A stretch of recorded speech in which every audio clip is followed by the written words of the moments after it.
Terima kasih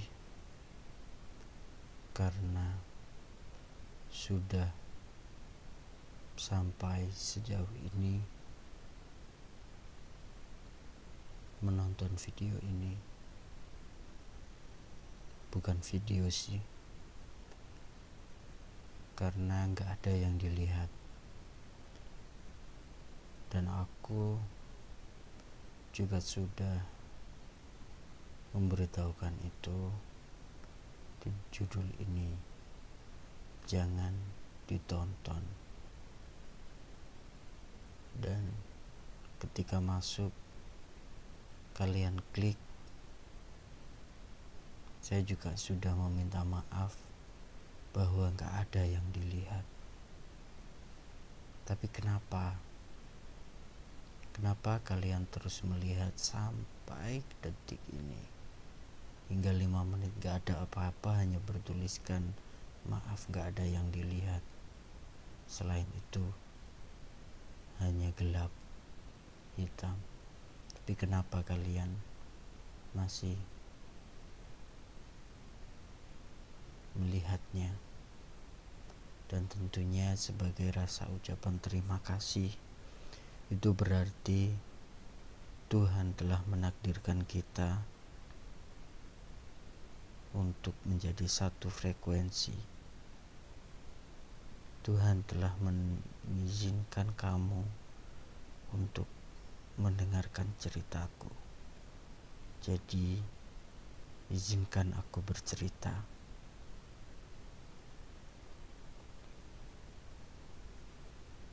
Aku memulai cerita ini di sepertiga malam,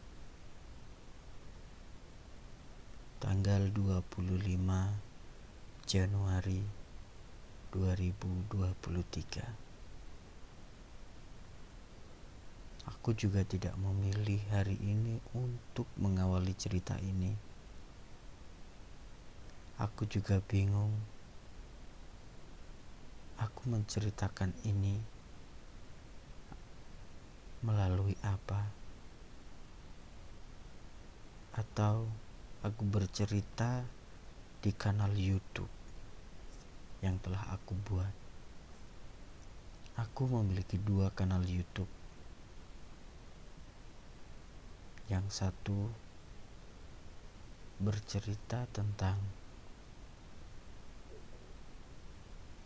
kesukaanku terhadap otomotif, kesukaan yang entah sejak kapan itu menjadi kesukaanku.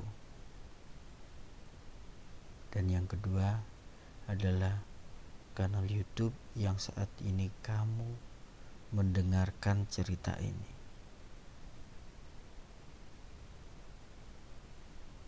Aku juga tidak tahu harus memulai ceritanya dari mana. Yang jelas, aku adalah seorang pengarang yang gagal. Aku adalah seorang penyair yang gagal. Aku seorang pengusaha yang gagal. Aku seorang konten kreator yang gagal. Jadi kehidupanku adalah kehidupan kumpulan dari kegagalan-kegagalanku.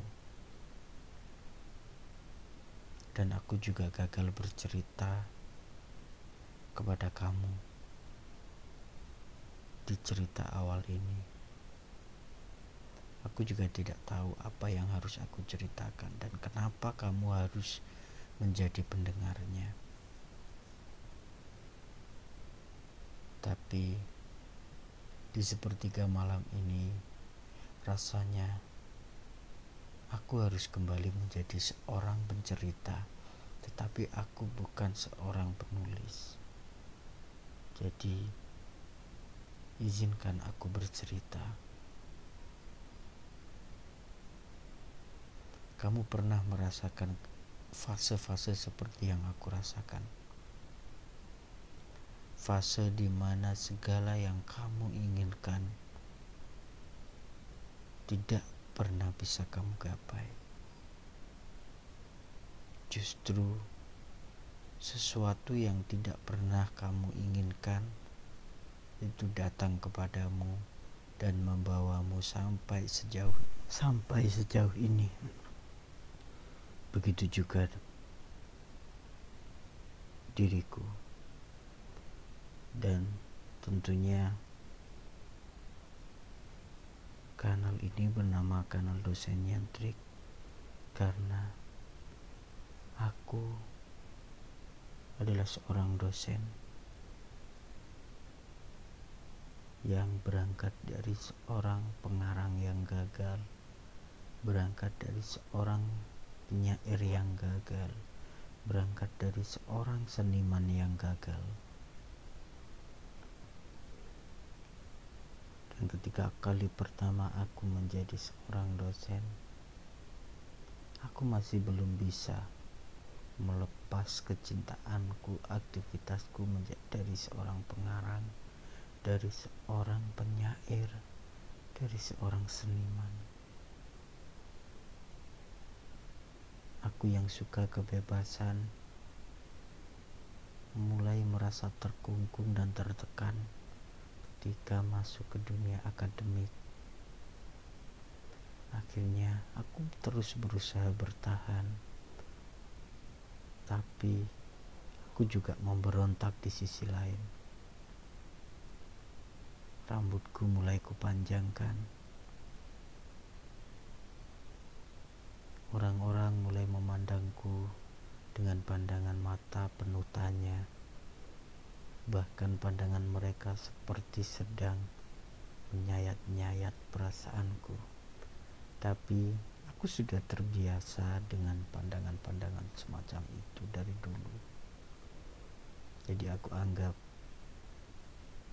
menjadi sesuatu yang biasa, menjadi sesuatu yang lumrah.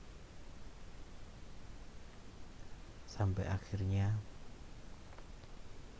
aku mulai perlahan-lahan membawa dunia seniku di dunia dosenku. Aku mulai bisa mencampur adukan keduanya, tapi bukan berarti lebih baik. Mungkin aku menganggap ini yang terbaik karena aku bisa bertahan dan bisa merasa nyaman.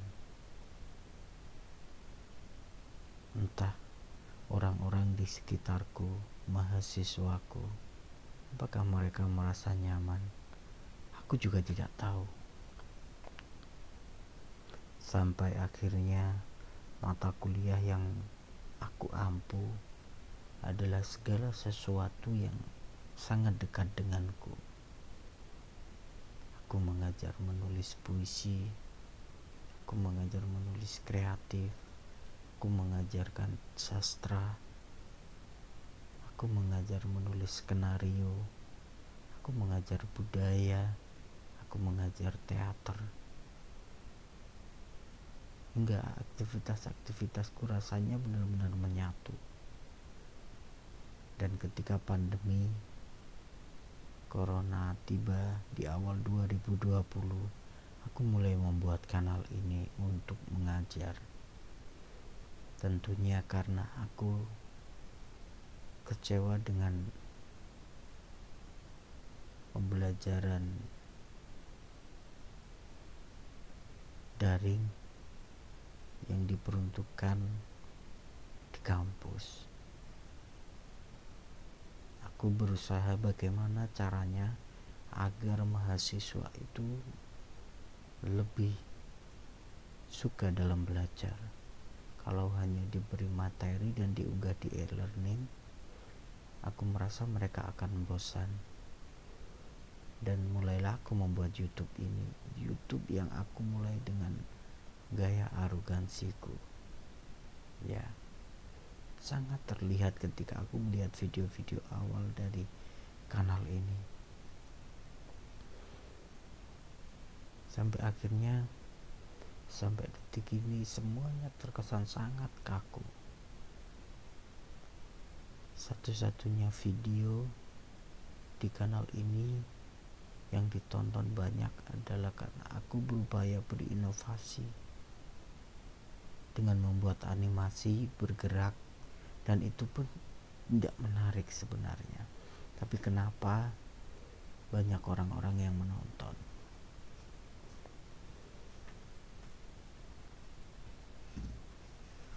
Sampai akhirnya kanal ini mengalir begitu saja sebagai bentuk dokumentasi akademik. Ketika ada Zoom, ketika ada pertemuan berbasis virtual, aku memasukkannya di sini. Jadi ini seperti sebuah tong sampah aktivitas akademik yang telah aku lakukan. Dan tentunya salah satu sampah itu yakni cerita ini, cerita yang kamu dengar saat ini.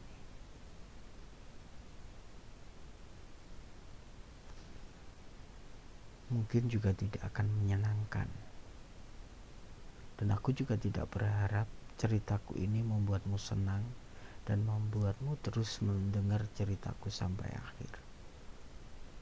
Dimana cerita ini aku ceritakan hanya ingin sebagai bentuk bahwa aku harus mulai kembali bercerita.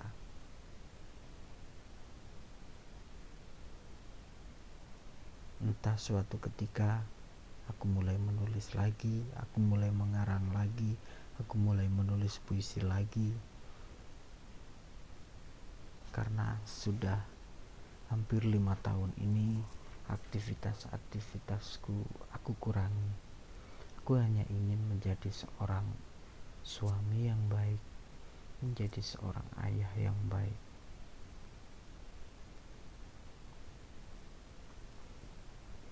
Dan tentunya di dalam hidup ini memang ada hal yang perlu dikorbankan. Dan aku merasa berhasil, yakni aku berhasil menikah yang dulunya selalu gagal dalam bercinta. Sejak kali pertama mengenal cinta, yang dulunya bahwa aku benar-benar takut dengan seorang perempuan. Ya, dulu itu waktu SMP, waktu kelas 1, ada seorang teman satu kelas yang diam-diam jatuh cinta kepadaku. Entah jatuh cinta atau hanya perasaan suka. Yang jelas itu muncul karena teman-teman selalu menjodohkan aku sama dia. Maksudnya itu gojloki. Ya, aku selalu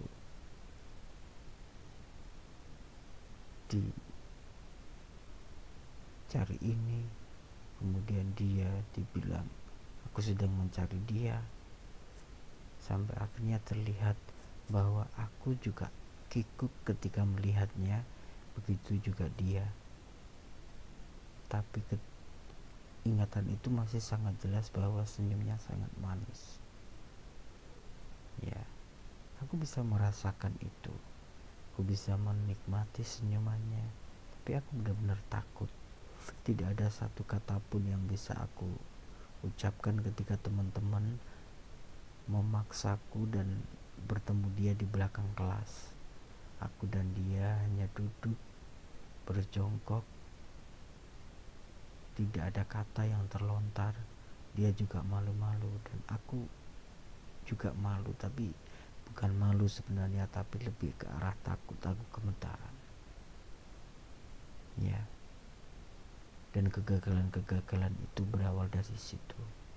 Ketika aku sudah mulai berani menerjemahkan perasaan, aku gagal terus.